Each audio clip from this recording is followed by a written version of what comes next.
I am really enjoying my butterfly pea flower tea by INCAS. It is so delicious, and I am on my fifth bag probably. This is a loose leaf tea, and so you're going to need either a tea ball or a tea kettle like this where you can strain out the leaves when you're ready to drink your tea.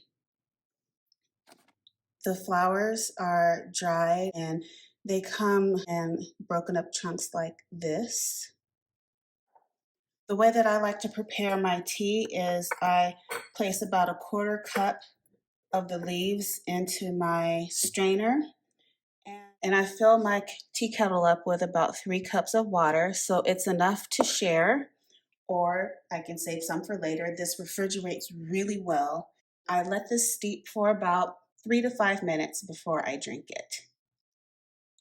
This tea brews beautiful and blue, like a dark blue. And like I said before, you can have this either hot or cold. It tastes really great either way. I would describe the taste without any sweetener or any additives as a nice, light, earthy taste. I enjoy mine with a squeeze of lime. And once you squeeze the lime in, it turns purple, which is really cool. I 100% recommend purchasing this butterfly pea flower tea. It is delicious.